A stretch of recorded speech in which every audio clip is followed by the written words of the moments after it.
스카코팡스입니다. 어느 날에 왕이 계시는데 신하들에게 명합니다. 내가 읽어야 할 책에 산더미 같은데 이 전국을 다스려야 되고 언제 그거 다 읽을 수 있니? 적은 신하들 세상에 있는 모든 책들을 다 섭렵하고 읽고 그래서 가장 핵심되는 지식을 짐에게 말해줘. 이 온 나라 백성들이 말이죠. 열심으로 왕이 대신해서 책을 읽고 정리하고 마지막 결론에 도달한 것을 왕에게 가져왔습니다. 왕에게 가져온 답은 다른 게 아니라 거기에는 인간은 태어나고 살다가 죽는다 요약했단 말이죠. 이를 부정할 신하는 아무도 없습니다.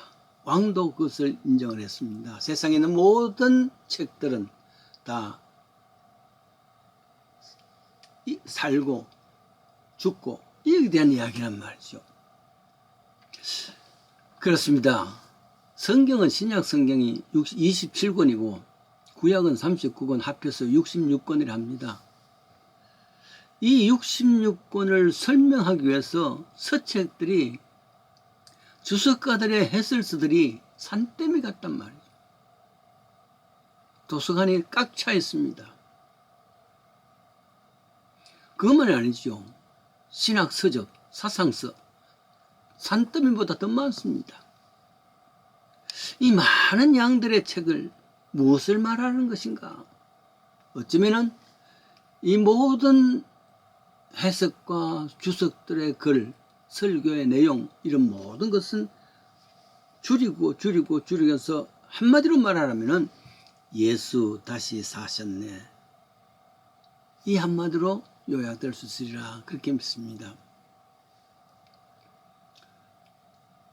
즉 부활이야말로 성경 전체의 엑기스라, 가장 중요한 엑기스란 말이죠. 그 외에 많은 것이 있을 수 있겠지만은 결국 이 하나란 말이에요. 이 부활 정극기 위해서 사실은 이 부활을 체험하기 위해서는 많은 걸림돌이 있습니다.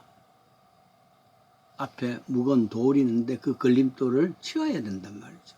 그래야 현장을 볼 수 있을 건데 말이죠. 2000년 전입니다. 한때 여인들이 아직도 밖은 어두운데 골고다 가까운 공원 묘지를 향합니다. 막달라 마리아, 야고보의 어머니 마리아, 살로메 등이옵니다. 이들은 어제 있었던 일로 깊은 좌절 그리고 눈물이 있는 여인들이었습니다. 그래서 지난밤 한숨도 잘 수가 없었습니다. 가슴을 치면서 좌절합니다. 아침 일찍 출발한 것은 어제 시신에 향료를 넣지 못하고 갑작스럽게 장례를 치루었기 때문에 오늘 가서 향신료를 넣겠다는 그런 뜻으로 가는 겁니다. 그런데 말이죠. 유대인의 시신을 안창한 무덤은 돌산이 있는데 돌산을 깨고 그 안에 시신을 넣고 그 밖에 큰 돌로서 이렇게 입구를 막는단 말이에요. 그것은 장정 몇 사람이 겨우 움직일 수 있는 그런 큰 돌이라 그럽니다. 그 연인들이 새벽에 가면서 저들이 걱정하는 것이 있습니다. 그 바위를 우리를 위해서 누가 굴러주겠는가? 그 고민입니다. 여인들의 힘으로는 도저히 할 수 없단 말이죠. 누가 돌을 굴러주리요?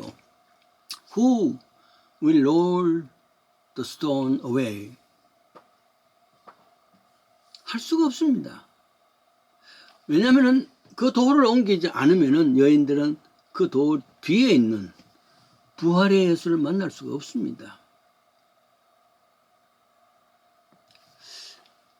살다 보면은 내 인생길에 끊임없이 돌이 앞을 가릅니다.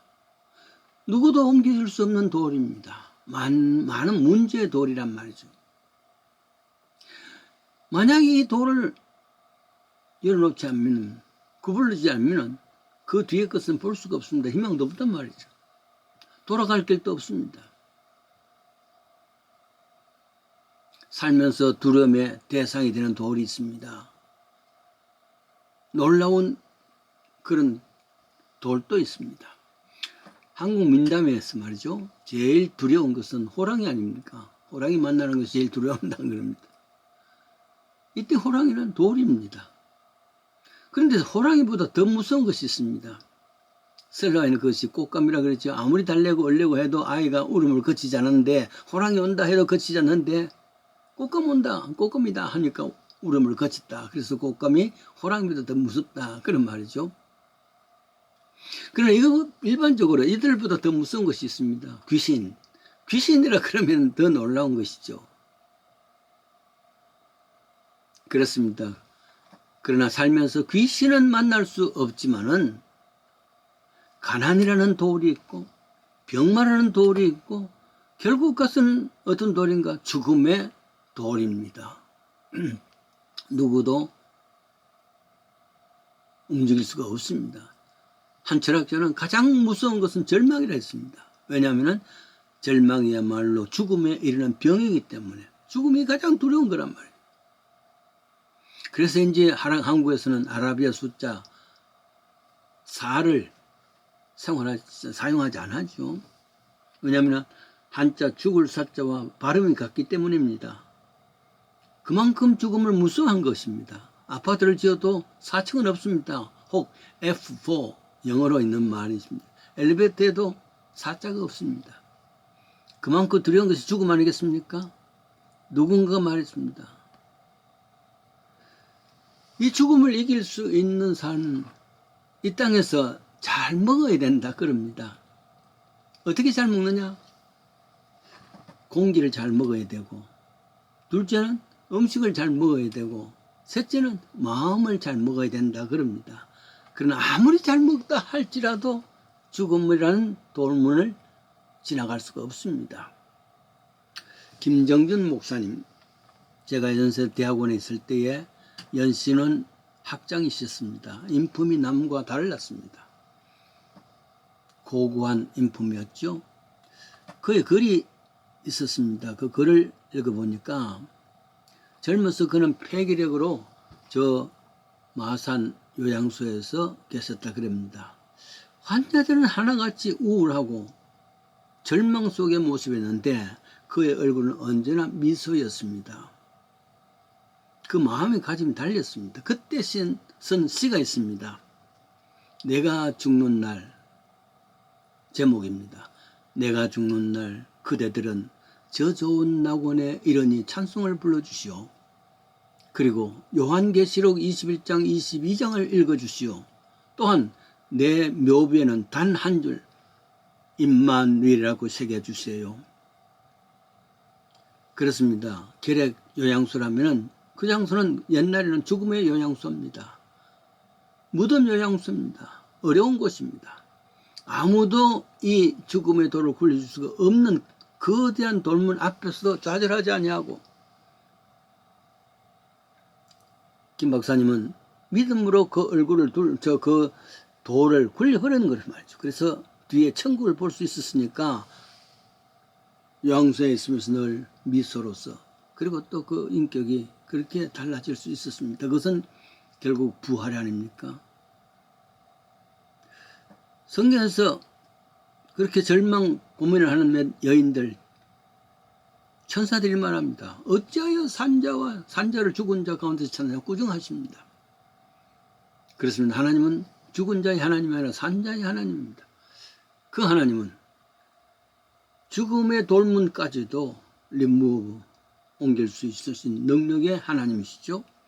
우리가 어떤 좌절과 절망 속이라, 그래서 어찌할 수 없는 돌문에 갇혀서 우왕좌왕할 때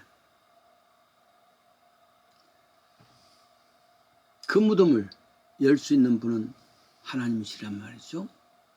고린도서 15장 3절입니다. 사도 바울이 하는 말이죠. 내가 받은 것을 먼저 너희에게 전하노니 이는 성경대로 그리스도께서 우리 죄를 위해서 죽으시고 장사 지낸 바 되었다가 성경대로 사흘 만에 다시 살아났사. 다시 살아나신 예수, 우리의 믿음은 많은 이야기를 할 수 있다 할지라도 예수 다시 사셨다, 나도 부활에 참여할 수 있다, 이 믿음이 가장 믿음의 액기스라 믿어보시기를 원합니다.